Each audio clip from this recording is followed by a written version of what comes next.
Welcome back to Liberty Nation TV. This is your host, Scott Cosenza, and I'm joined by Liberty Nation's chief political correspondent and satirist, Graham Noble. Thanks for joining us, Graham.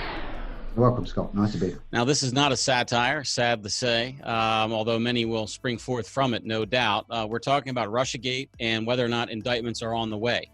What do you think, Graham? Will we see criminal indictments for the Russiagate, presumably the illegal disclosure of information? That's what we're talking about in terms of crime, yes? Yeah. Well, and of course, Scott, that is possibly the main crime and one of many. Who knows what other violations of the law this whole investigation ends up turning over. But I think in terms of will there be indictments, I'm sure there is going to be. I feel that. I feel that there's too many moving parts here. There's too many players involved, and too many shortcuts were taken, too many rights trampled.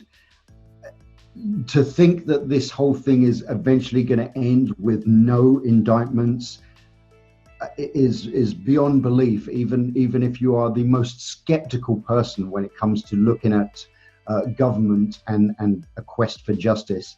I think it's impossible to think that there's never going to be an indictment come out of this investigation.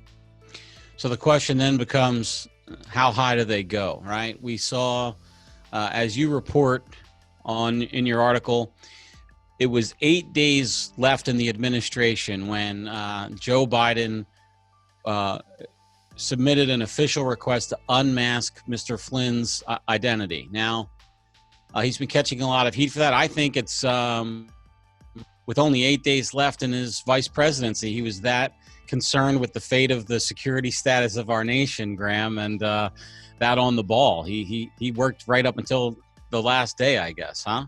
Could Yes, yeah, I'm sure he was there in his office until the stroke of midnight on his last day, desperately trying to save the nation. I know that the popular notion is that there's only a political reason for Joe Biden to do so. Is there even a colorable claim that he could have a legitimate interest in this information with 8 days left in his presidency? Is that even a possibility at this point, Graham? Well, Scott, I would say no. And the reason why I say no is because they were already well into the transition period, between the outgoing administration and the incoming administration. And there's a lot of contacts that go on in the background, or should be going on in the background during that period.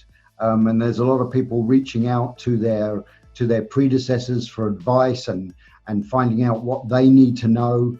You know, it's a handover. You're passing the torch from one team to another. And as vice president, Joe Biden had his own team and his own national security advisor. And if anything, those guys should have been working in the background with the incoming administration to talk about, discuss, analyze any potential national security concerns that are going on. Now, of course, you could say, well, their national security concerns were with the incoming administration, so maybe they didn't talk about it. But whichever way you look at this, for a sitting vice president with 8 days left in office to personally have a compelling reason to unmask an American citizen, I don't see the justification for that. It'll be curious to see the vice president's written request if it's ever unveiled. We have testimony from the NSA head that has said that all such requests must be in writing and specifically delineate the reason, consistent with unmasking laws. Okay, let's exit on this, Graham. How high can we expect to see indictments reach? Could the former vice president himself, Joe Biden, be under indictment?